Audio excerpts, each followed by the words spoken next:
ते पुढचं आपण आपल्या आचरणामध्ये कसं आणता येईल याचा एक छान आपल्याला प्रतिसाद या सत्संगातून मिळतो. ओके. जय गुरुदेव. जय गुरुदेव. दुसऱ्याने हा, जय गुरुदेव गुरुजी. जय गुरुदेव. जय सोनाली गुरुदेव. बोलते. हा, हे सत्संग आपल्या लॉकडाऊन पासून स्टार्ट आहे ना गुरुजी.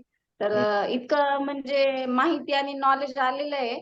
आणि बाहेरच्या जगात आपण जर सोशल मध्ये गेलं तर कळतं. आणि आपण सहज ठिकाणी त्यांना प्रत्येक ठिकाणी आपण नॉलेज सांगतो तर त्यावेळेस कळतं की आपल्याला बरीच माहिती आहे. तर हे अनुभव वेगवेगळे येतात गुरुजी. म्हणजे बाहेरच्या जगात आपण जेव्हा गेलं तर तेव्हा ह्या सत्संगमुळे एवढं म्हणजे नॉलेज वाढलेलं आहे आपलं की खूप फरक पडलेला आहे. की आपलं जे लेवल आपण म्हणतो तर थोडं तरी विचारांचं लेवल थोडं वरती गेलेलंच आहे या पद्धतीने. Very good. हा, तर हे जाणवतं गुरुजी. म्हणजे इतरांमध्ये आपण जेव्हा वावरतो ना तर त्यावेळेस जाणवतं. आणि त्यांना इतक्या सहज पद्धतीने आपण बोलण्यात खूप बोलतो तर त्यांना कळते की अरे यांना कसं काय एवढं म्हणजे प्रत्येक गोष्टीत सांगता येतं. तर असा अनुभव आहे गुरुजी माझा. Very nice. हा महत्वाचा आहे. हा, अजून. जय गुरुदेव. जय गुरुदेव. ऍक्च्युअली हा सत्संग या शब्दामध्येच खऱ्या अर्थानं अर्थ सामावलेला आहे. म्हणजे सत्यात राहणाऱ्या परिजनांचा ज्यावेळेस आपण एकत्र येऊन संगत येऊन आपण ज्ञानाची आदान प्रदान करतो तर त्यावेळेस नक्कीच आपल्याला इतरांमध्ये असलेलं जे ज्ञान आहे ते आपल्याला मिळतं ते.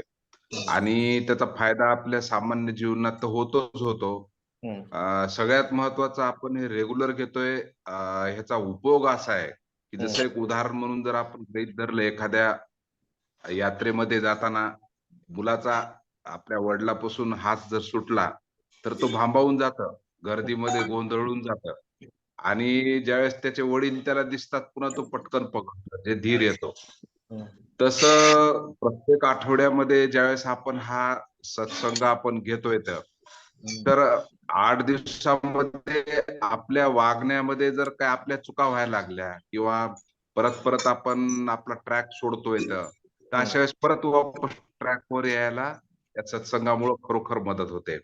तर म्हणजे हा सत्संग विषयानुषंगाने आपण घेतोय तर या सत्संगाच्या ह्याच्यामध्ये म्हणजे आपले आध्यात्मिक विषय आहेत, आपल्या जीवनावरचे प्रभाव पाडणारे, जीवनशैलीमध्ये बदल घडवून आणणारे काही विषय आहेत, त्यानंतर आरोग्यावरचे विषय आहेत. अशा विविध आयामी पद्धतीने आपण हा सत्संग कंडक्ट करतोय. तर म्हणजे गुरुजींना जे ज्ञान सांगायचं होतं ते प्रात्यक्षिक स्वरूपामध्ये, प्रॅक्टिकल स्वरूपामध्ये वेगवेगळ्या रूपामधून आपल्याला हे नॉलेज मिळत आहे. म्हणजे याच्यामध्ये अजून बरेचसे विषय अजून ऍड करण्याची आपल्याला गरज आहे. तर जसजसं आपल्याला वक्ती मिळत जातील तसं ते करता येईल. परंतु हाच सत्संग कायमस्वरूपी आणि कंटिन्युअसली राहावा यासाठी आपल्याला सर्वांनाच प्रयत्न करणं गरजेचे आहे. तुम्ही हा सत्संग सुरू केला गुरुजी, खूप खूप धन्यवाद तुमचे. Thank you so much. गुरुकृपाच म्हणाल. गुरुकृपा. दुसऱ्याने कोणी शेअरिंग करत आहात?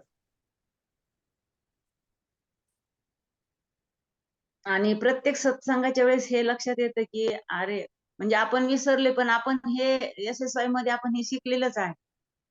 म्हणजे कोणताही विषय असेल तरी तो आपण घेतलेला असं परिपूर्ण आपण ज्ञान घेतलेले पण जेव्हा विसरायला होतं आणि एखादा नवीन सत्संग होतो म्हणजे संतांचा जरी असेल तरी त्यामधून पण लक्षात येतं की नाही हे तर आपल्याला गुरुजींनी सांगितलेले आपण असंच राहायला पाहिजे. जय गुरुदेव.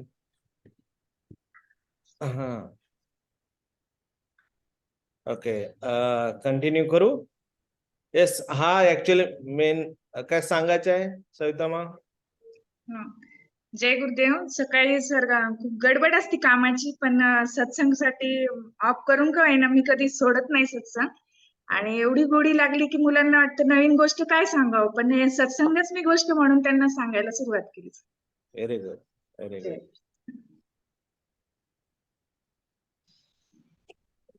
तो आजचा आपण सत्संग मेनली आहे की तसं आदि शंकराचार्यांचा एक श्लोक आहे, सत्संगत्वे निसंगत्व निसंगत्वे है ना, जीवनमुक्त. मी सडनली मध्ये घेत आहे.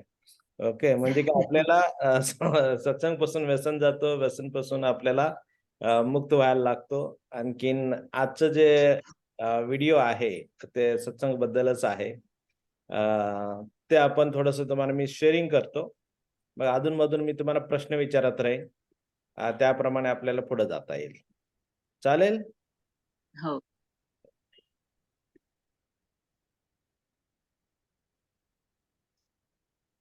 सर्वांना दिसतो? दिसतंय गुरुजी.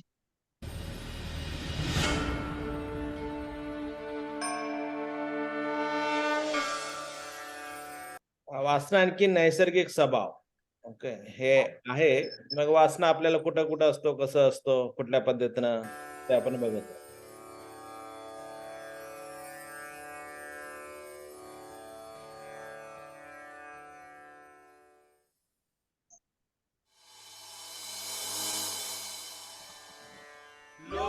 लोकवासनया जन्तो शास्त्रवासनयापि च देहवासनया ज्ञानं यथा वन्नैव जायते। संसार के पीछे भागने की वासना, शास्त्रों के अनावश्यक अध्ययन की वासना और देह सुख की वासना के कारण मनुष्य मोक्ष प्राप्त नहीं कर सकता।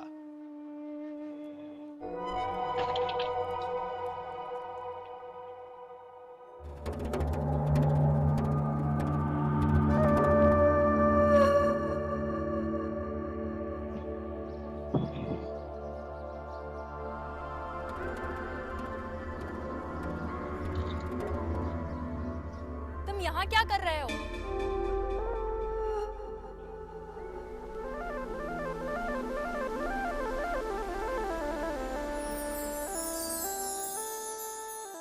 तुम यहाँ क्या कर रहे हो? महल देख रहा हूँ। मेरा मतलब तुम यहाँ कैसे आए? चल कर। कौन हो तुम? मोहन। मैंने तुम्हारा नाम नहीं पूछा। तुमने महल के इस हिस्से में आने का साहस कैसे किया? इसमें साहस करने की क्या बात है? कौन है पैरे पर यहाँ? खमागणी कौरीसा, ये मेरा बेटा है। महल देखना चाहता था, इसीलिए मैं इसे यहाँ ले आई थी। तो फिर तुम्हें इसके साथ रहना चाहिए था। भूल चूक माफ कौरीसा, वो रानी माँ ने बुला लिया था इसीलिए। तुम महल की पुरानी चाकर हो, इसलिए तुम्हें माफ कर रही हूँ। आइंदा बिना इजाजत के कोई मर्द रैनीवास में आने ना पाए। हुकुम। देख रही हो नटी, मोहन कैसे कुंवरी को देख रहा है। सूत्रधार, कहीं उसे कुंवरी से प्रेम तो नहीं हो गया? पहली नजर का प्रेम? प्रेम किससे? रूप से? देह से? जिसे एक क्षण पहले देखा न था, जाना न था, उससे प्रेम? नटी, ये प्रेम है या कुछ और?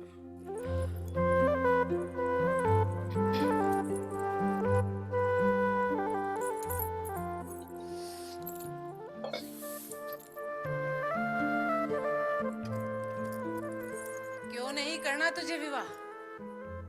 क्योंकि मैं उससे विवाह नहीं कर सकता जिससे मैं प्रेम नहीं करता।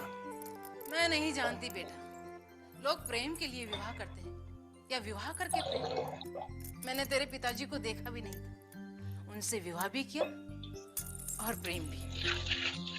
माँ, जिसे मैंने देखा नहीं, जिसे मैंने जाना नहीं, जिसे मैंने प्रेम नहीं किया, उससे विवाह नहीं कर सकता। क्या तूने किसी को देख रखा है? मोहन, तू किसी से प्रेम करता है? हाँ माँ। किससे? अरे बता ना, तू बताएगा नहीं तो तेरी बात कैसे चलाऊंगी? कौन है बेटा?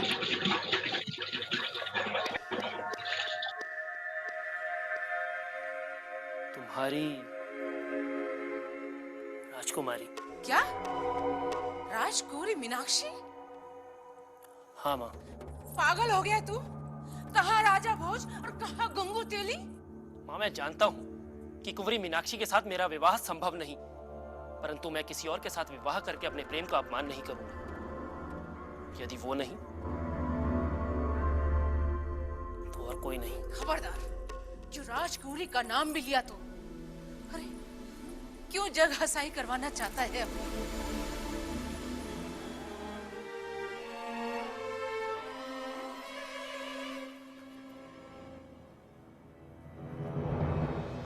क्या बात है रुक्मा? कुछ दिनों से देख रही हूँ कि तुम कुछ परेशान दिखाई दे रही हो। बात ही कुछ ऐसी है महारानी जी, मेरा बेटा बावला हो गया है, बस उसकी चिंता खाई जा रही है मुझे। मैं कुछ कर सकती हूँ? आप चाहे तो मेरी मदद कर सकती हैं। बस एक बार उससे मिलकर उसे समझा दीजिए कि वो उस लड़की को भूल जाए।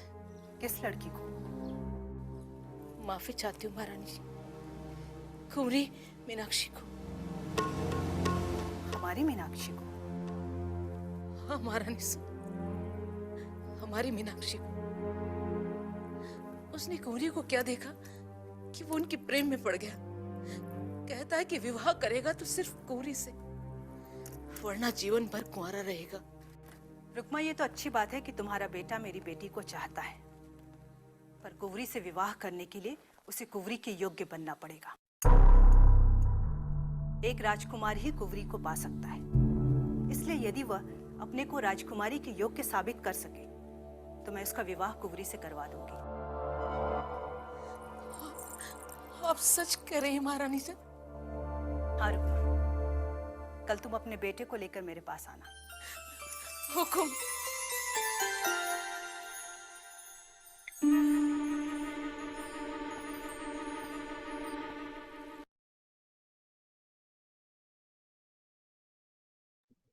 जय गुरुदेव. काय काय जाणवलं, काय काय ऐकलं?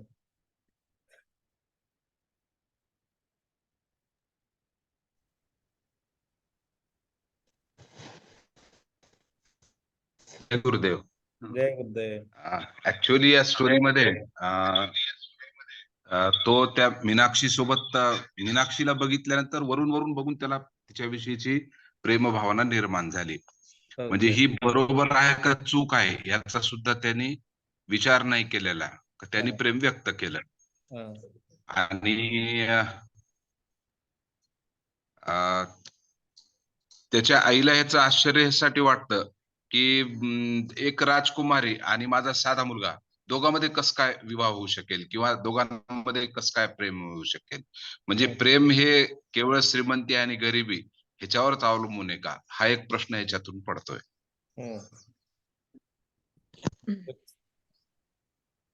जय गुरुदेव. जय गुरुदेव.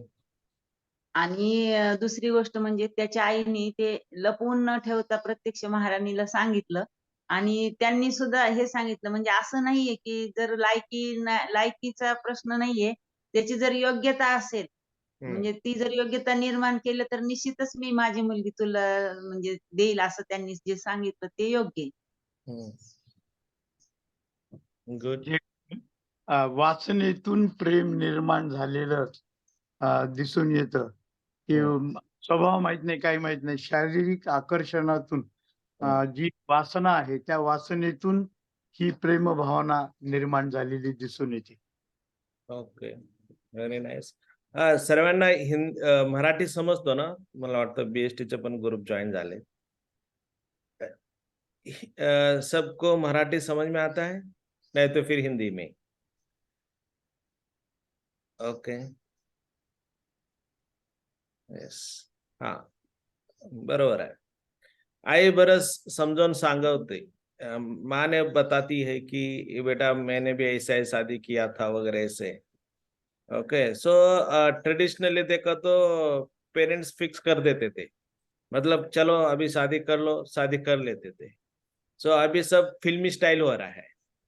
फिल्मी स्टाइल यानी कि समझ में आ गया, देखा और प्यार हो गया थोड़े दिन तक, और पिक्चर में तुरंत हो जाता है. स्पर्श हो गया तो तुरंत प्यार होने लगता है. क्या 2 बार देखा तो तुरंत वो दिखा देते हैं वैसे.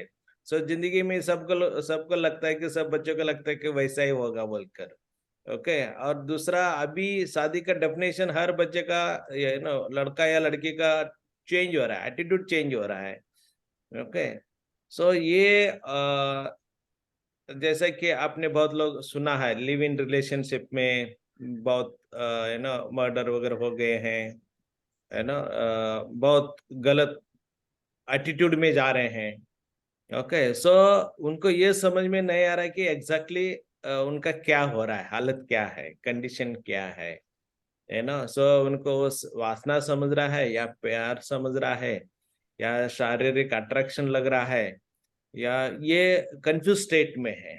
सो इसलिए कभी कभी पेरेंट्स का न सुनते हुए कुछ ना कुछ डिसीजन ले लेते हैं, या कभी कभी ऐसा हो जाता है कि मैं पढ़ाई किया है, जॉब कर रहा हूँ, चलो मैं अभी कुछ भी कर सकता हूँ, संभाल सकता हूँ, वो एटीट्यूड में जा रहे हैं। नहीं तो सैटरडे संडे आया तो है ना सब बाहर जा रहे हैं। ओके, आउटिंग बोलते हैं। सो वो एटीट्यूड अभी ज्यादा बढ़ चुका है, इसलिए शादी का परसेंटेज बहुत कम हो चुके हैं।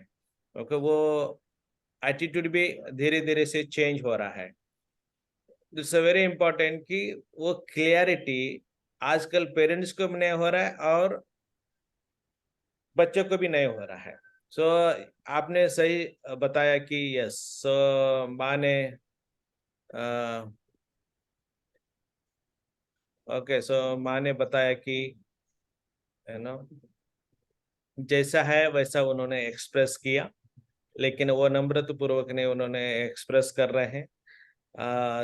सो कभी कभी बच्चों का जो होता है, ख्वाहिश बोल सकते हैं या इच्छाएं हो सकते हैं, वो ज्यादा पिताजी से ज्यादा माँ की तरफ एक्सप्रेशन उनका ज्यादा होता है नेचुरली, और माँ सहजता से समझ लेने का एक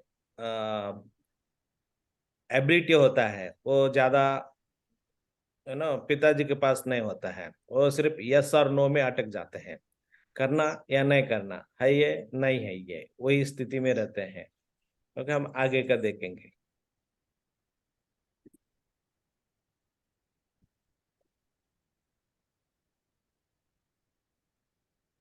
अरे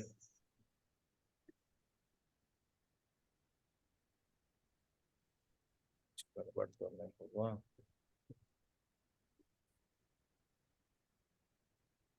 हाँ, दिख रहा है अभी? हाँ, मोहन, तुम्हें मेरी बेटी में क्या अच्छा लगता है? अरे, जैसे मीनाक्षी मेरी बेटी है वैसी रुक्मा की भी है, इसलिए बिना झिझक बताओ। कुंवरी बहुत सुंदर है। क्या सुंदर है? उसकी आंखें बिल्कुल मछली की तरह हैं। बस? उसके होंठ बहुत सुंदर हैं, मानो कमल के फूल हों। मेरी बेटी की आंखें और होठ ही सुंदर है। उसका अंग अंग सुंदर है रानी साहब।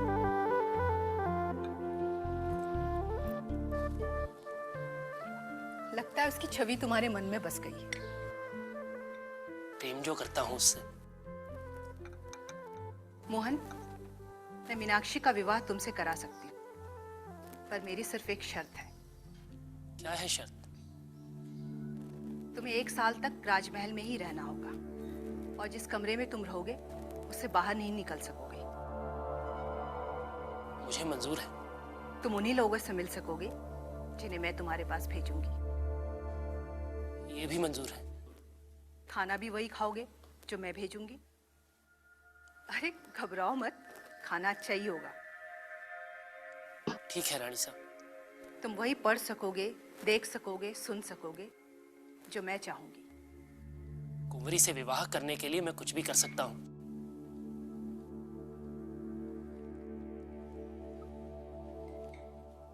सूत्रधार, क्या मोहन ने एक स्त्री के लिए 1 साल तक सारी शर्तों का पालन किया?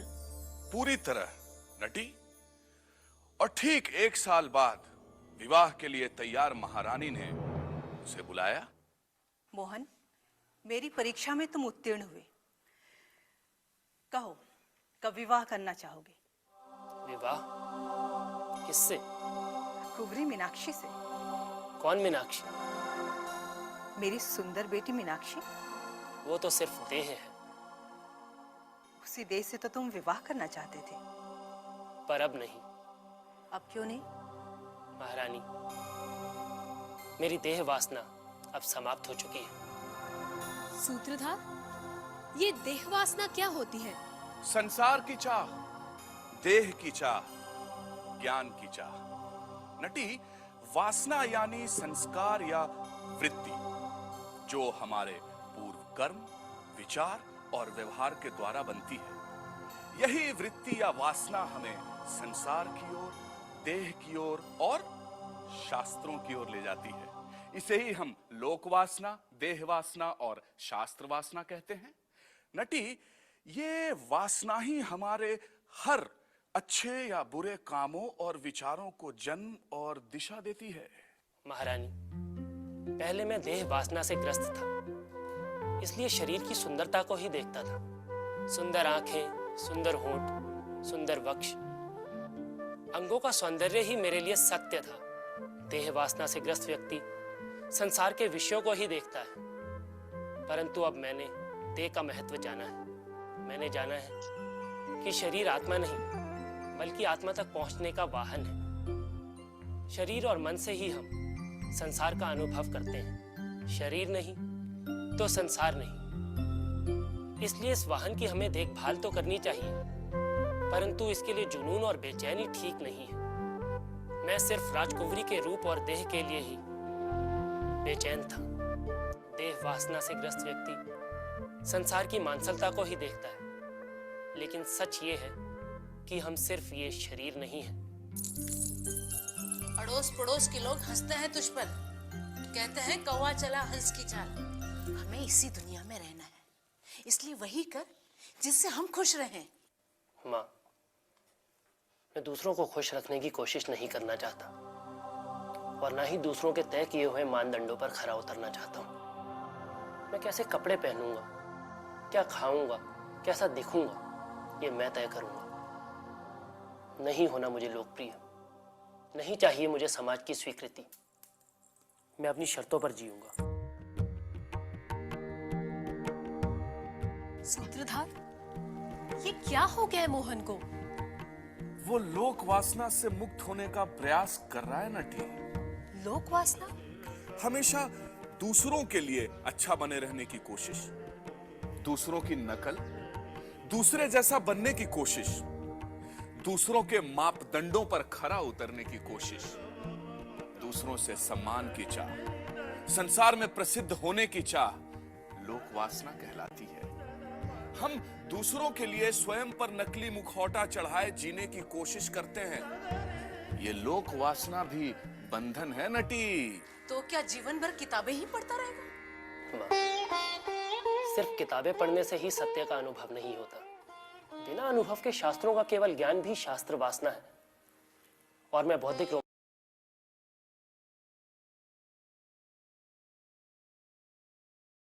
जय गुरुदेव. ते एकदमच खूप जास्त आहे, त्यामुळे मध्ये पॉज हा बरंच महत्वाचे डायलॉग सुरू झालेले होते.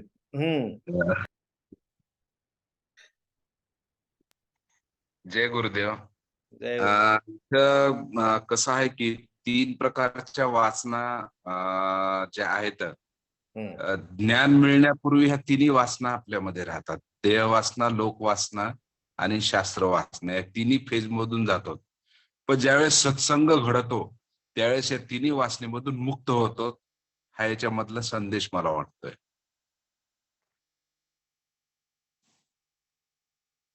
दुसऱ्याच्या समाधानासाठी कुठलीही गोष्ट केली तर ती चूकच आहे. आणि किती पुस्तकं वाचले तर प्रत्यक्षात आचरणात जर आपण ती गोष्ट आणली नाही तर त्याचा काहीच उपयोग नाही. बरोबर आहे.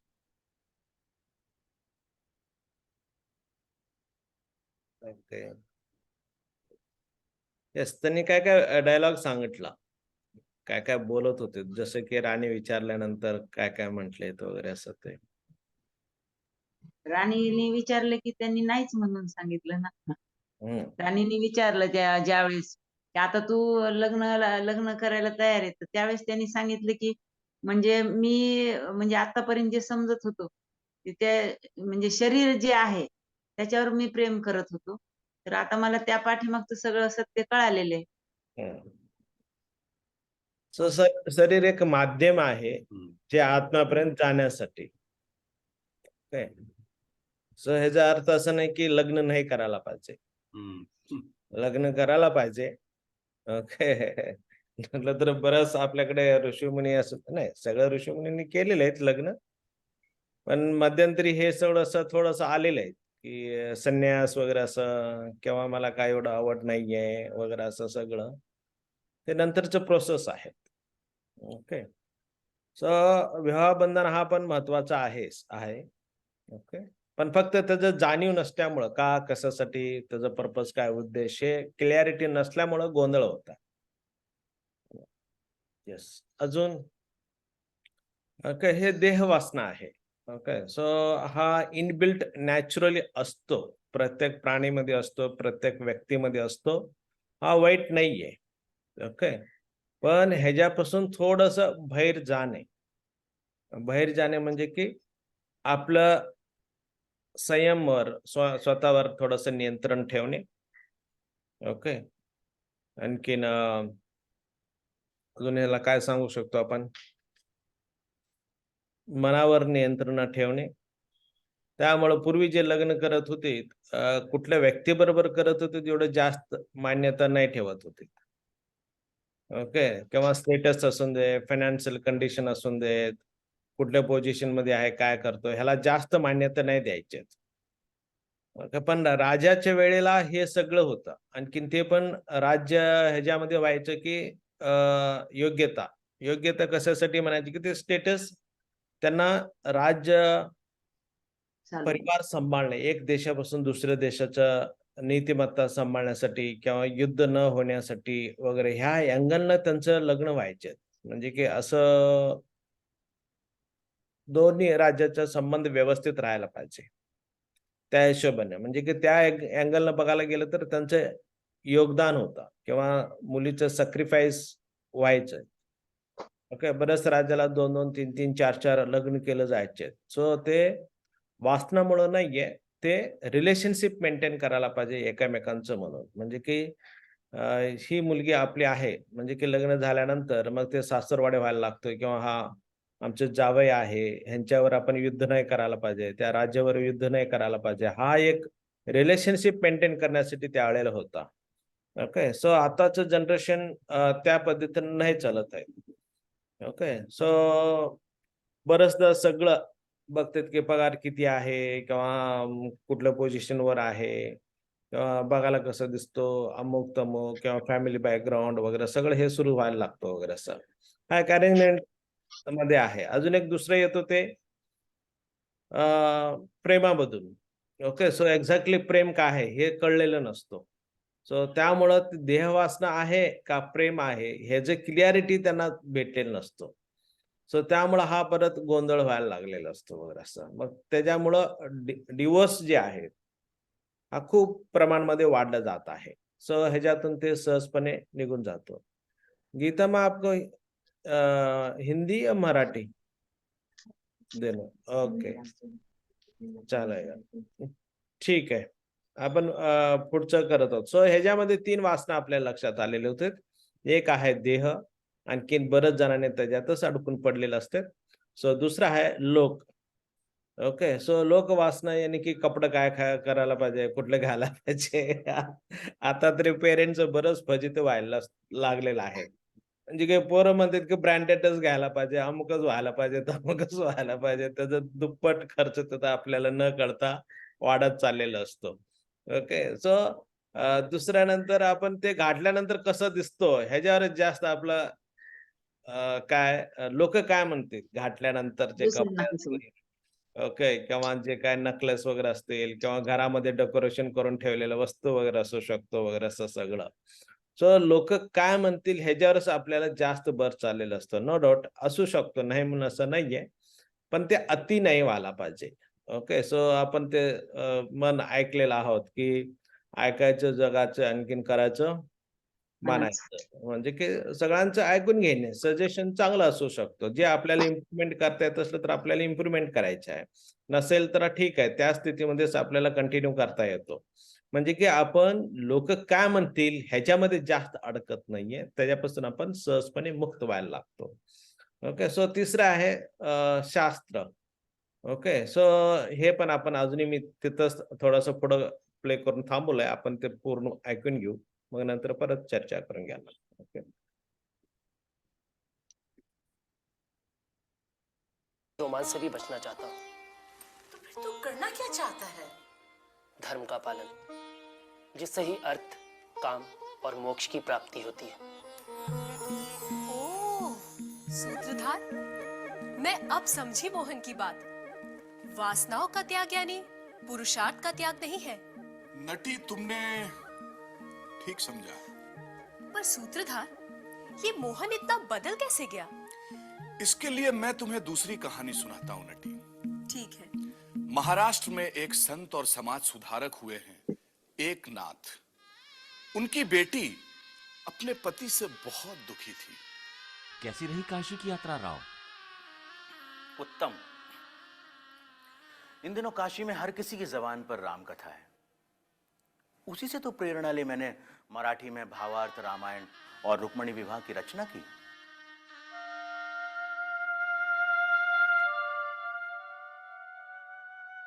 पहले उन्होंने शराब पीनी शुरू करी, मैंने कुछ नहीं कहा।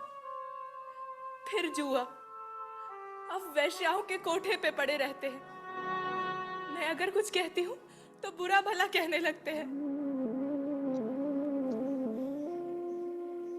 तुम चिंता मत करो बेटी, निश्चिंत होकर घर जाओ। मैं दामाद जी से बात करूंगा।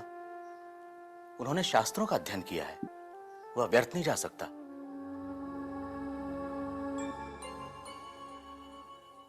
बेटी, मैं दामाद जी से अकेले में बात करना चाहूंगा। जावेद बापू, मैंने अपनी बेटी तुम्हें विद्वान जानकर दी थी। तो अब आपको भी मुझसे शिकायत है? नहीं जावेद बापू, शराब पीना, कोठों पर जाना संसार में कोई नई बात तो नहीं है, पर मेरी बेटी यह नहीं समझती। तुम्हारे प्रति आसक्त जो है, यदि उसने शास्त्र पढ़े होते तो उसका तुम्हारे प्रति इतना मोह न होता। इसलिए मैं तो बस इतना ही चाहता हूं कि तुम रोज घर से निकलने के पहले उसे कोई पाठ पढ़ा कर निकलो, ताकि वह तुम्हारी आसक्ति से मुक्त हो और तुम्हारे आचरण से दुखी न हो। क्या तुम उसके लिए इतना भी नहीं कर सकते?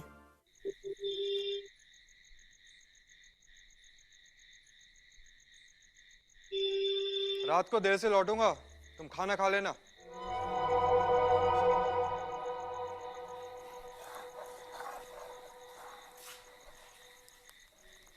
क्या हुआ जी? तुम्हारे बापू ने एक और काम पर लगा दिया है मुझे। आज से हर रोज बाहर जाने से पहले मैं तुम्हें श्रीमद् भगवत गीता का कोई ना कोई श्लोक पढ़ाऊंगा। आओ चलो। और एकनाथ के दामाद ने प्रतिदिन अपनी पत्नी को श्रीमद् भगवत गीता के कर्म योग, भक्ति योग, ज्ञान योग और ध्यान योग से एक एक श्लोक सिखाना शुरू किया। और अपनी पत्नी को अपनी आसक्ति से दूर करने निकले पति ने उस स्वाध्याय की प्रक्रिया में देह के प्रति अपनी वासना को पहचाना और वो स्वयं अपनी पत्नी के बजाय वेश्याओं और व्यसनों से दूर हो गया। पर सूत्रधार, मोहन और संत एकनाथ के दामाद वासना से किस तरह मुक्त हुए? शर्त के 1 वर्ष के दौरान मोहन को सात्विक आहार और सत्संगी दिया गया। नित्य स्वाध्याय और स्वयं को जानने की प्रक्रिया में उन्होंने अपने भीतर की वासना को देख ही लिया। वो कैसे? नटी, तो चलो मैं तुम्हें फिर से मोहन के उस 1 वर्ष के एक दिन में ले चलता हूं। मोहन,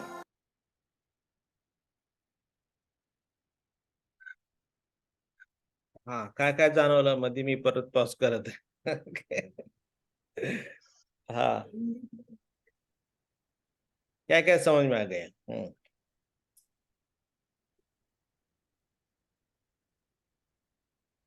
जय गुरुदेव. जय गुरुदेव. ऍक्च्युअली नित्य साधना, सात्विक आहार या गोष्टींमध्ये तुम्ही जर असाल तर आपोआपच या वासनांपासून दूर राहू शकाल. जय गुरु. Very good. आणखी दुसरं म्हणजे संत एकनाथ महाराजांनी ज्यावेळेस त्यांना बोलवलं त्या जावयाला, तर त्या ठिकाणी आपण असलं तर तू असं करायचं नाही, माझ्या पोरीला असं करतो का, तसं करतो का, ते सांगितलं असतं आणखी ते वाढलं असतं. तर त्यांनी जे सांगितलं की नाही बाबा तू तिला सांगून जात जा, म्हणजे पर्यायाने काय झालं ते ते जेव्हा सांगत होते, म्हणजे आपण दुसऱ्याला शिकवतो त्यावेळेस स्वतःमध्येच ते परिवर्तन घडायला जातं. गुड. बबन माइक ऑन करावं लागेल, अनम्यूट करावं लागेल. हा आवाज आता येतोय ना? हा आवाज आहे. जो शेवटचा होता आपला शास्त्र, एक त्यांनी ते शास्त्राचंच त्यांना एक म्हणजे हे दिलं की तुम्ही हे त्यांना वाचून दाखवल्यानंतर किंवा मग हे शिकवल्यानंतर घराच्या बाहेर पडायचं. तेव्हा मला असं वाटतं की शस्त्र हेच त्यांच्यासाठी त्यांनी हे दिलं की ह्याच्यामध्ये तो बदल घडला स्वतःमध्ये. ते सांगताना जे भगवद्गीतेचं जे अध्याय वाचून देत होते ना, त्यावेळेस त्याला त्याची जाणीव झाली की आपण काहीतरी चुकीचं करतोय, असं मला वाटतंय. बरोबर. गुड. सो मी बघितलं की बरंच रेसिडेन्शियल SSY कोर्स होता, त्याने खूप दारू प्यायचा निवासाचा, त्याने आलेला होता. त्याने 10 दिवसात पूर्ण बदललेलं होतं, त्याच्या चेहऱ्याचा हावभाव वगैरे सगळंच बदललेलं होतं. ओके. आणखीन बऱ्याच जणांनी SSY कोर्स मध्ये पाठवलेले असतात. सो बरंच काय काय काय काय मनामधलं असून देत, व्यसन असून देत किंवा ताणतणाव असून दे, डिप्रेशन मध्ये गेलेलं असून दे, ते सगळं हळूहळू न कळता 10-15 दिवसात सगळं बाहेर यायला लागतं. ओके. त्याच्यापासून सहजपणे मुक्त होऊन जीवन चालू करून ठेवलेलं असतं. हे पूर्वी व्हायचं, 2-3 महिन्यामध्ये तो मुक्त व्हायचा, परत 5-6 महिन्यानंतर हळूहळू त्याच्यामध्ये अडकून जायचं. सो त्यासाठी महत्वाचं आहे की ते सत्संग हा खूप महत्वाचा आहे की आम्हाला जाणवायचे की बाबा याला काहीतरी सोल्युशन करायला पाहिजे. ओके. सो त्यावेळेला ट्रिक नाही कळत होतं. मग आता हे झूममुळं हा व्यवस्थित एक लिंक लागलेला आहे. सातत्यानं सत्संगमध्ये राहणं हा एक प्रवास चालू आहे. आणखीन त्याच्याबरोबरच आपल्याला जेव्हा जेव्हा SSY होत असेल, AMC होत असेल, BST होत असेल, त्या वेळेला फ्रिक्वेंटली 2-3 महिन्याला एकदा अटेंड करणं किंवा 6 महिन्याला तरी ॲटलिस्ट एकदा अटेंड करणं, तेवढं पण नाही जमत असलं तर वर्षाला तरी एकदा अटेंड करणं हा खूप गरजेचं आहे. नसलं तर आपल्याला न कळता आपण त्या ट्रॅकमध्ये जायला लागतो. ओके. सो हा महत्वाचा आहे की रेसिडेन्शियल कोर्स आहेत की 10 दिवस किंवा 8 दिवस तिथं जाणं राहणं. ओके. मला वाटतं आता 15 तारीखपासून रेसिडेन्शियल कोर्स आहे. त्याच्यामध्ये ज्यांना वाटतो की त्यांनी भाग घेऊ शकता, आणखीन दुसऱ्यांना पण प्रेरित करू शकता की त्यांना पण घेऊन जाणं वगैरे, असं तुम्ही ते बघू शकता. आणखीन येत्या 27, 28, 29 म्हणजे की कोजागिरी पौर्णिमा सेलिब्रेशन करत आहोत औरंगाबाद आश्रम मध्ये. सो त्याच्यामध्ये पण तुम्ही सहभाग घेऊ शकता. ओके. सो जेव्हा जेव्हा हा सत्संग घडतो आपल्या लोकलमध्ये पण, कधी कधी आपल्या सेंटरमध्ये पण घडत असतो. सो त्याच्यामध्ये पण जाणं गरजेचं आहे. आणखी मी बघितलं की जे मेडिटेटर आहेत त्यांच्या बरोबर गेलं ना, एक न कळतं एक वेगळं ऊर्जा येतो, एक उत्साह वाटतो. ओके. हे जाणवतं सर्वांना. हो. हा. ओके. न कळता. ओके. आणि तेच रिलेटिव्ह मध्ये गेले ना, थोडस सिरियस राहायला लागतं. एवढं फ्री वाटायला नाही लागत. ओके. सो हे सहजपणे आहे. सो त्यामुळं सत्संग हा ग्रुप महत्वाचा असतो. ह्याला रिझन एवढंच की निरपेक्ष भाव असतो, की कुणी काय म्हटलं काही नसतं. सो गिव्हिंग कॉन्शियस न कळता याच्यामध्ये आलेलं असतं. ओके. सो त्यांनी कोणीतरी एकट्याने शेअरिंग केली, छान केलेलं होतं की जिथं जाऊ आपण काही ना काही द्यायला लागतो.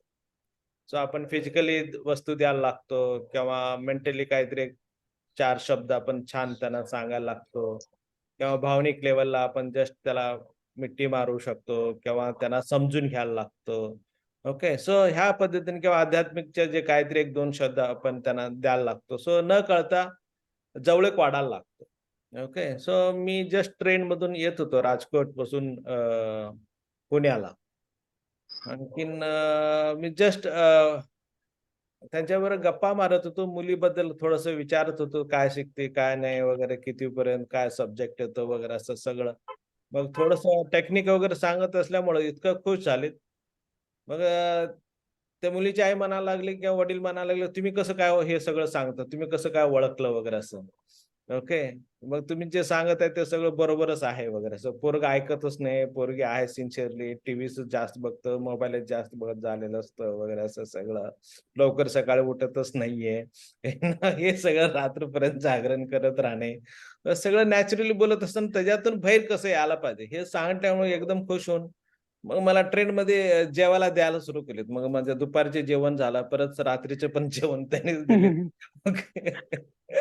सो म्हणजे की त्याने जेवण द्यायला पाहिजे मला असं मी काय सांगितलेलं नव्हतं. पण जेव्हा आपण कोणाला निरपेक्ष भावनेने काहीतरी आपण कृती करायला लागतो, न कळता ते आपल्याला द्यायला लागतात वगैरे असं सपोर्टिंग करायला लागलेलं असतं. सो हा त्याच्यामधला महत्वाचा भाव होता त्याच्यामध्ये सांगायचा उद्देश. हा कोणी सांगणार आहात? मला वाटतं तृप्ती माईक ऑन केलेली होती, परत बंद केली. बऱ्याच जणांनी मीच गप्पा मारायला लागलो. हा बोला. जय गुरुदेव. जय गुरुदेव.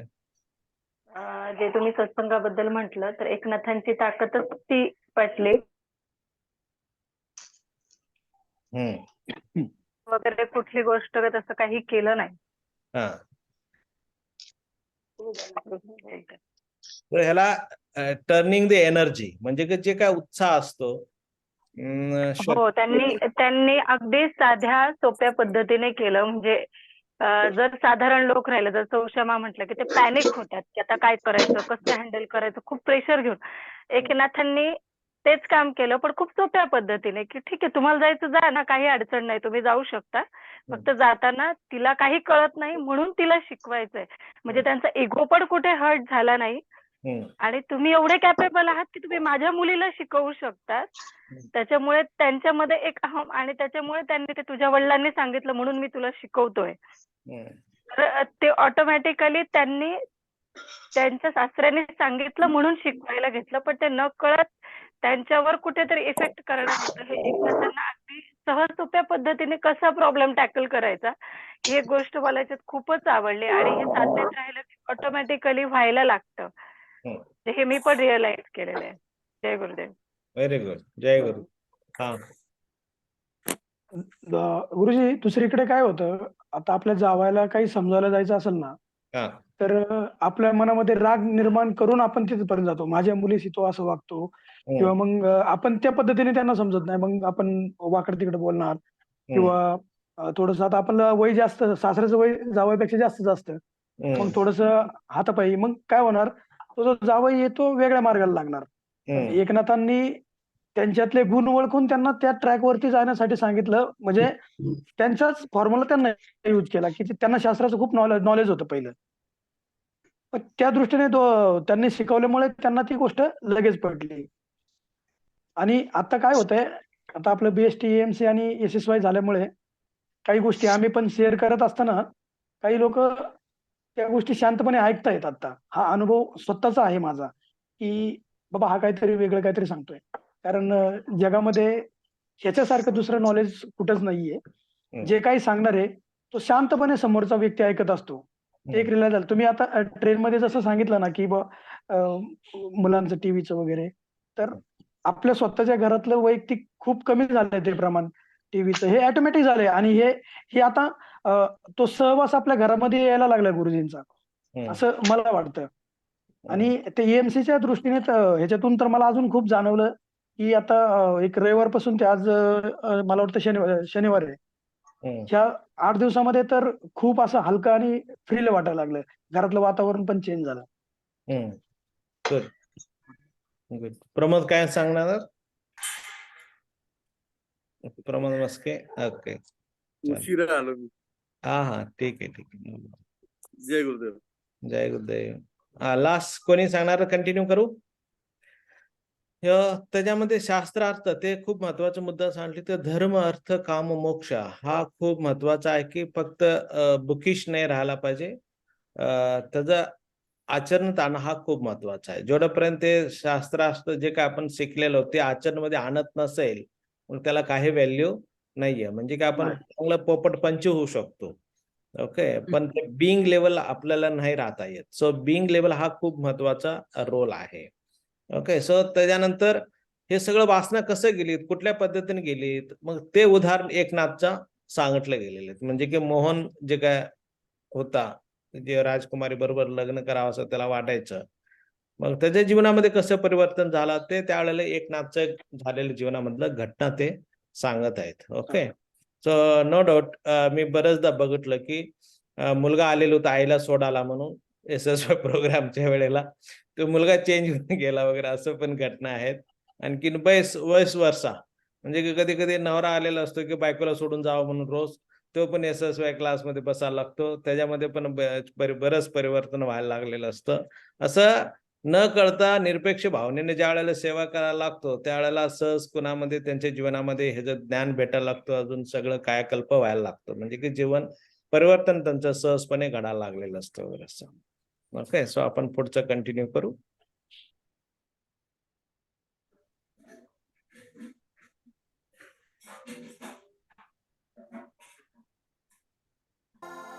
हर व्यक्ति में अच्छी या बुरी वासनाएं होती हैं। बुरी वासनाएं बंधन का कारण है। वे आपराधिक और विध्वंसक वृत्ति को जन्म देती है। इसे श्रीमद् भगवद गीता में आसुरी संपत्ति कहा गया है।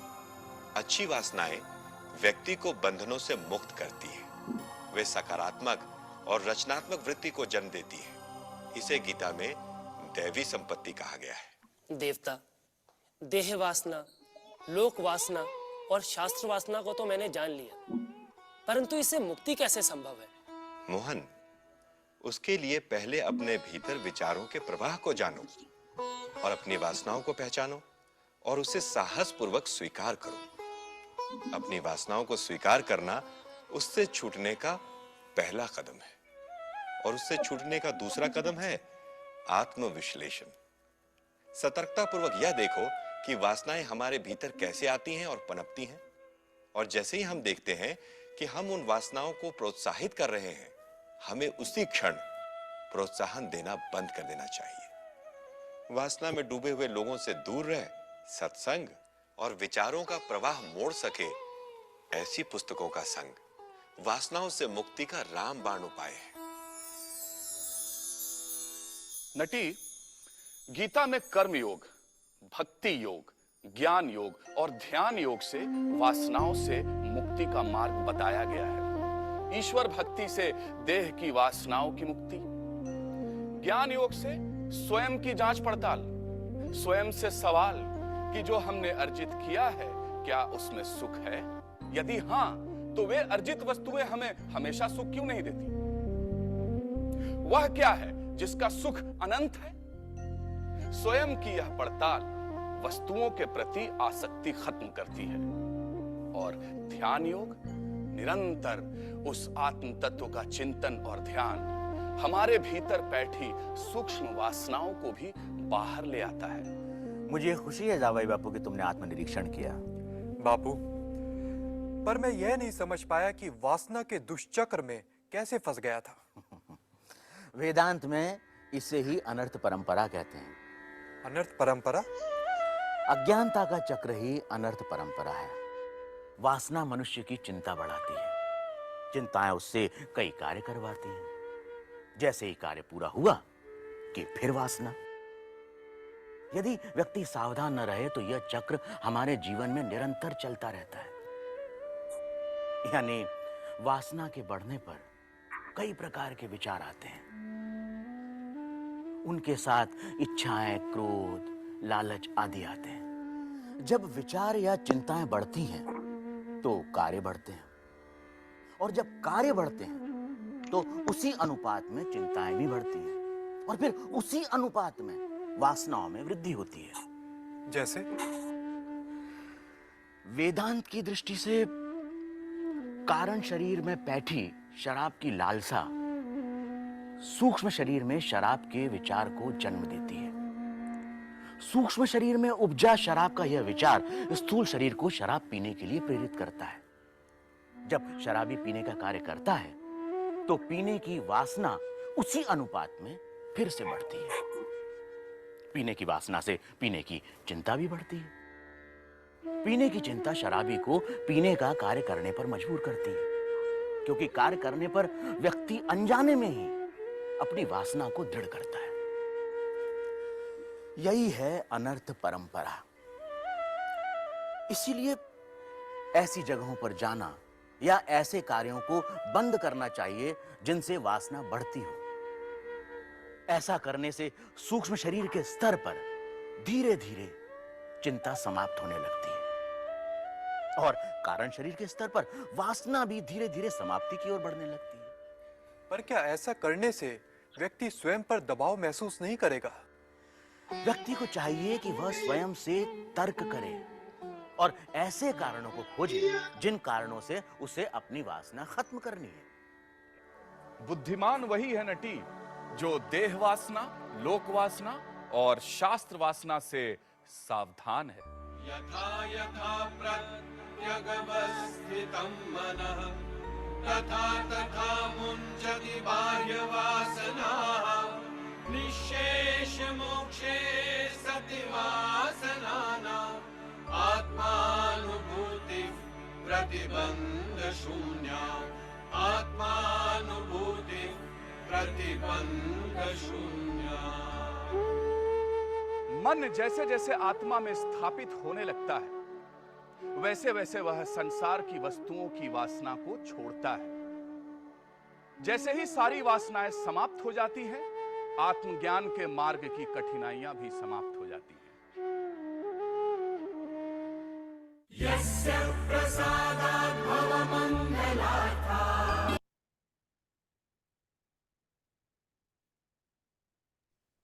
जय गुरुदेव। यस, जय गुरुदेव। हाँ कैसे हो केवल? बस अभी अभी आया। वो हाँ। 7 बजे लिंक, वो मालूम ही नहीं था सत्संग था, इसलिए मैं अभी आया। मैं भी बाद में लास्ट में भेज दिया मैसेज। No problem. ओके, हाँ चल। एक्चुअली मैं ये बुधवार को प्ले करना था बीएसटी में, तो नहीं हो पाया। ओके, सोचा कि चलो अभी इधर प्ले कर देंगे। No problem. यस, अभी भूटान जा रहे हैं ना, सोचा कि अभी ये कर जाना है। चलो, हाँ कौन शेयरिंग करते हैं, क्या क्या समझ में आया? जय गुरुदेव। जय गुरुदेव।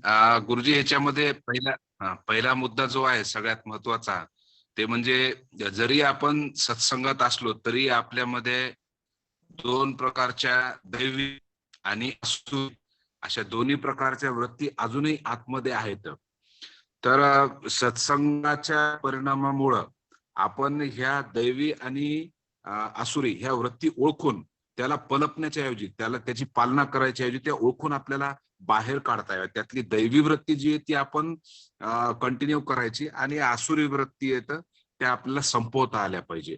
आणि शास्त्राच्या आधारे किंवा गीतेमधलं जे ज्ञान आहे ते आपण सातत्याने घेत येत असल्यामुळे किंवा सत्संगामधल्या वेगळ्या ज्ञानामुळे किंवा गुरुकृपेमुळे ह्या ज्या आसुरी वृत्ती आहेत आपल्यातल्या त्या आपण कमी करू शकतो। तरच त्या ठिकाणी आपला धर्म, मोक्ष, काम आणि अर्थ ह्याच्यामध्ये आपली एक बॅलन्सिंग करू शकतो। Very good. जय गुरुदेव। जय गुरुदेव। त्याच्यात महत्वाचा पार्ट जो होता तो ऍक्सेप्टन्स, की तुम्हाला त्या गोष्टीबद्दल वासना आहे हे पहिले ऍक्सेप्ट करणं, हे त्याच्यावरचा उपाय असू शकतो, म्हणजे तिथून सुरुवात होऊ शकते। हा एक मुद्दा खूप छान वाटला। जय गुरुदेव। हाँ, केवल हिंदी में मराठी में बात कर रहे, समझ में आ रहा है ना? हाँ हाँ, मी सांगितला। ओके, ओके मा, छान छान शेअरिंग केला। एक्सेप्ट द मोमेंट, जैसे कि हमने एसएसवाई क्लासिक कर रहे हैं ऐसा लग रहा है। ओके, सो बोल रहे थे कि एक्सेप्ट द मोमेंट, वो एक्टिवली या पैसिवली वो बोल रहे थे, यानी कि वृत्ति हमारा कौन सा तरीके से होगा, राक्षस वृत्ति या दैवी वृत्ति, वो हमको जानना है वगैरह, वो बता रहे थे। हाँ गिरीश जी बोलिए। आणि त्यांनी हे पण सांगितलं की म्हणजे अशा ठिकाणी जायचं टाळल्यामुळं आपोआपच ती गोष्ट आपल्याला दिसत नाही आणि मग त्याचा मोह होत नाही. बरोबर आहे. मग जसं की सत्संगात आल्यामुळे आता पुढच्या सत्संगाची ओढ लागते. तसं मग एखादं समजा शराबी असेल, तो प्यायला गेले की पुन्हा कधी जाऊ हे वाढत जात. म्हणजे ज्याप्रमाणे आपण राहतो त्याप्रमाणे वृत्ती वाढत जाते. Very good. हाँ बोलिए मनीराम वर्मा जी बोलिए। जय गुरु। हाँ गुरुजी ये सब समझ में आता है गुरुजी, लेकिन वो कुछ चीजें तो हो जाती हैं, कुछ चीजें आसक्ति की वजह से नहीं हो पाती, उसमें क्या करना चाहिए? ये सब समझ में आ रहा है अभी कि ऐसे ऐसे करना है, लेकिन मैं ऐसा अनुभव कर रहा हूँ कि भगवत गीता का भी मैं क्लास वगैरह अटेंड करता हूँ, तो वो चीजें समझ में आती है कि नहीं करना है। जैसे जो आसक्ति है, ड्रिंकिंग की हो गई या और कुछ आसक्ति हो गई, वो छूटती नहीं है। ठीक है, ड्रिंकिंग नहीं करता हूँ, या खाने के लिए भी मैं तो अभी थोड़ा इसमें वैष्णव में चला गया हूँ, इस्कॉन में संबंधित हो गया, तो लहसुन प्याज या ऐसी चीजें कुछ भी टच भी नहीं करता हूँ। जितना हो सकता है संभव रहता है, क्योंकि बाहर रहता हूँ मैं, तो कंपनी में तो खा लेता हूँ, खाना पड़ता है, बाकी रूम में या घर के अंदर में नहीं खाता हूँ। लेकिन कुछ और चीजें ऐसी हैं जो मैं बोल नहीं सकता हूँ उसको, लेकिन वो आसक्ति वो चीज नहीं छूट रही है। सो आप बीएसटी किए हैं? गुरुजी मैं अटेंड किया हूँ क्लास, वो भी क्लास अटेंड करके भी 20 साल हो गए लगभग। नहीं। तो और मैं फिर बाहर रहता हूँ, मैं ओमान में हूँ और रहने के लिए अयोध्या मेरा घर है, अयोध्या में, तो इसके लिए मैं आ नहीं पाता हूँ वहाँ पे। ओके ठीक है, हम इसके देखेंगे ऑनलाइन बेस्ड देखेंगे और एक बार, लेकिन जी आपको गुरुजी। बेस्ड करना जरूरी है। ऑफलाइन किया तो और भी अच्छा है। कब इधर छुट्टी में आ रहे हैं, प्लानिंग कर रहे हैं? गुरुजी क्या छुट्टी हम लोगों को 1 महीने की मिलती है, तो उसमें फिर फैमिली को भी देने के लिए समय कम पड़ जाता है। ठीक है, हम आपके लिए 15 दिन नहीं चाहिए, सिर्फ 7 दिन चाहिए। जी गुरुजी। हाँ, आप मतलब इससे आप बाहर आ सकते हैं। जी, तो एसएसवाई तो मैं किया था वहीं पे, औरंगाबाद में एक्चुअली मैं था 2008 तक। तो वहाँ पे एसएसवाई किया था, बाद में वो टूर भी लग गया था, जो एक हफ्ते का रहता ना, 1 हफ्ते ऐसा 10 दिन का था। ठीक है, जब भी आप आएंगे ना, थोड़ा सा आपका प्लानिंग रहा तो हम आपको बताएंगे, यानी कि वो सपोज आप अभी नेक्स्ट कब आ रहे हैं, उस दरम्यान ओके, वो मंथ एंड में या 3rd मंथ में ना, 3rd वीक में हम आपके लिए प्रोग्राम रखेंगे, जिससे आप भी अटेंड करें, बाकी का भी सबको उसका लाभ मिले। ओके, सो वो आसान हो जाएगा। तो गुरुजी ऐसा मतलब ये ऑनलाइन नहीं मिल पाएगा? ना, ऑनलाइन में उतना ये नहीं आएगा, जो आप अनुभव करना चाहते हैं जी, वो नहीं हो जी, सकता। ओके, जैसे कि आप हैं, ओके, लेकिन उस टाइम के लिए उतना ही होगा। सो वो कंप्लीटली थोड़ा सा बाहर आने के लिए 7 दिन जरूरी है। वही एक प्रॉब्लम है मुझको, मतलब कि भगवत गीता पढ़ रहा हूँ, उसके साथ में गीता जो ऐसा नहीं करना है, लेकिन वो अभी पढ़ रहा हूँ, बाद में फिर वो आसक्ति आज नहीं कल से फिर चालू हो जाती है। No problem. और उसकी वजह से मैं बहुत मतलब परेशान भी हूँ, क्योंकि हमको भी बाद में बहुत ये होता है कि ये गलत काम मैं क्यों कर रहा हूँ ऐसा। ठीक है, आप बाद में फोन कीजिए। जी गुरु, जी गुरु, जी गुरु। यस, जय गुरु। जय गुरुदेव। जय गुरुदेव। हाँ, जय गुरुदेव। जय गुरुदेव, ऐकत आहे मिलिंदजी। 2 गोष्टी किंवा 3 गोष्टी याच्यामधनं आपल्याला लक्षात येतात। एक तर सक्ती आणि आसक्ती. एखाद्या गोष्टीची आपण आपलं स्वतःला सक्ती करून घेतो आणि ते सक्ती ही आसक्तीमधनं सक्ती आलेली आहे का सक्तीतनं आसक्ती झालेली आहे, हे कळत नाही. करायचं तर असतं, म्हणजे उपयोग करायचा का उपभोग घ्यायचा. उपभोग घेत घेत तो भोग आपण संपेल असं म्हणतो, पण त्या भोगाची आसक्ती निर्माण होते आणि त्या आसक्तीमधनं आपण जे करायचं ते न करता जे नाही करायचं ते करत राहतो. म्हणजे शेवटी या सगळ्या ऍपचं नाव आहे झूम. तर झूम कुठे करायचं? इनवर्ड करायचं, अंतर्मुखासाठी झूम व्हायचं का बाह्य जगामध्ये? म्हणजे ज्या वेळेला त्या मोहन, म्हणजे खरं त्याच्या नावातच कशाचा मोह नाहीये, मोह नसलेला, मोह पण त्याला त्या देहाचा मोह होता. जेव्हा त्यांनी किंवा जेव्हा त्याला स्वतःचा बद्दल विचार करण्यासाठी वेळ मिळाला किंवा त्याच्यावरती असे संस्कार झाले त्या राणीच्या 1 वर्षाच्या एकांतवासामुळे, तर तो तेच अंतर्मुख झाला.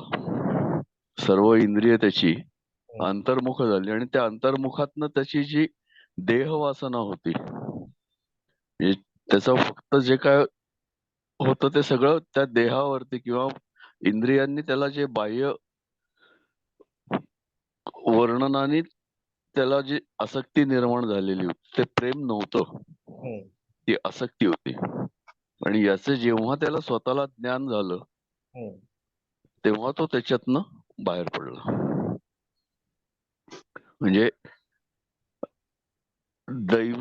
दैवासुर संपत्ती हे आपल्याकडे प्रत्येकाला आहे, पण त्याचं आपण चॅनलायझेशन कुठे करायचं आणि कसं करायचं याच्यासाठी सत्संग पाहिजे.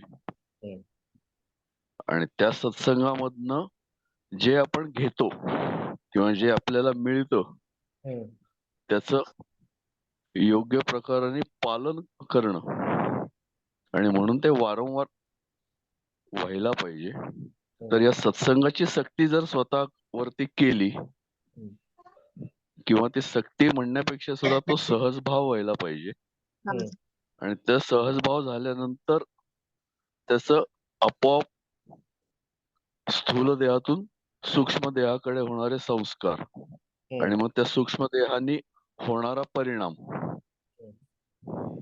संतांनी किंवा एकनाथांनी त्याला असं कर म्हणून सांगितलं, पण करायलाच पाहिजे असं काही नाही. संतांचा किंवा एकनाथांचा सुद्धा, कुठल्याही संतांचा घ्या, आज्ञार्थ कधीही नसतो, तो विद्यार्थ असतो. तू असं करायला पाहिजेस, करायचं का नाही करायचं हे तू ठरव. पण त्या जावयांनी ते केलं आणि त्यांना हे लक्षात आलं की हो, हा बदल आपल्यातच घडतोय किंवा घडलेला आहे. या म्हणजे आजच्या या एपिसोड मधनं किंवा या आज जे काय आपला सत्संग चालू आहे त्याची ही फलश्रुती असावी असं माझं मत आहे. बरोबर. जय गुरुदेव. छान सांगितलं. जय गुरुदेव. यस, ये यूट्यूब में है 44 नंबर का. ओके, सो वो मतलब वो लास्ट में ज्यादा ध्यान देकर सुनना जरूरी है, क्योंकि उसमें कारण शरीर, सूक्ष्म शरीर, स्थूल शरीर वो भी बताए गए हैं. वृत्ति क्यों उत्पन्न होती है, विचार कहाँ से आता है. सो ये हमने रेगुलर मेडिटेशन करने लगा तो हमारा विचार और मैं ये अलग हो जाता, मैं और मेरा विचार अलग हो जाते हैं. यानी कि उस वक्त हम सोचना चालू करते कि ये विचार सही है या गलत है, या असुर विचार है या दैवी विचार है, ये पता चल जाता है. इन केस उससे भी मिस हो गया तो हमारा फिजिकल एक्टिविटीज में पता चल जाता है कि सो उसका अवेयरनेस हमको बढ़ना चालू हो जाएगा. सो इसलिए ये गुरुजी ने भगवत गीता को बहुत simple effectively day to day life में कैसा लेकर आना चाहिए, ये एसएसवाई से सभी लोगों के, एसएसवाई हो, एएनसी हो या बीएसटी हो, उससे अपने आप आना चालू हो जाता है. सो नेचुरली टीटी से करने के बाद और भी ज्यादा आना चालू हो जाता है. क्यों? जो हम दूसरों को बताने के लिए चालू कर देते हैं, सिखाने के लिए चालू कर देते हैं, एक्चुअली हम ज्यादा सीखना चालू कर देते हैं. तो जैसे कि वो उसको सब भगवत गीता था, मालूम था, फिर भी उनको पीना गिना उसका चालू था, लेकिन जब वो दूसरों को सिखाने के लिए जा रहे थे तब उसका खुद का अवेयरनेस बढ़ना चालू हो गया, फिर उससे धीरे धीरे से वो मुक्त हो गए. ओके, हाँ, मनी राम कुछ कह रहे थे. जी गुरुजी, गुरुजी ये अभी आप जो बताया आपने, जो आज का ये आया था टॉपिक, हाँ तो ये किसमें मिलेगा? 42 नंबर आपने बताया, 44 हाँ, ये उपनिषद गंगा बोलकर टाइप करना यूट्यूब में, जी, उपनिषद उपनिषद गंगा। गंगा 44। हाँ हाँ 44, उसका आपको सीरियल नंबर दिख जाएगा, उपनिषद गंगा 44। जी यानी जी ये गुरुजी। हफ्ते के लिए वो अपना क्या बोलते हैं, वो प्रैक्टिस करना है। जी जी जी जी। ओके, जय गुरुदेव, प्रेयर करेंगे। केवल कुछ कहना चाहते हैं? हाँ, वासनाओं के ऊपर कैसे हम कंट्रोल कर सके, फिर वासनाओं के पर कंट्रोल करने के बाद जो हम टीटीसी में आपने ऑलरेडी मेंशन कर दिया हाँ कि हमको सब लोगों को वो बताना भी है तो कंट्रोल होगा। और फिर वो जो हम आप अभी हमको भी ऐसा लग रहा है कि आप टीटीसी कैसे कर रहे हैं, तो वो एकदम आसान हो जाएगा जीना। Yes yes. सो इसलिए उधर का बहुत टीचर्स अलग अलग ढंग से है, ये ज्ञान में रहने के लिए तो आखिरी में यही प्राप्ति करना है। ओके, सो एक्चुअली साधना के लिए टाइम देना है, बिजनेस के लिए नहीं है।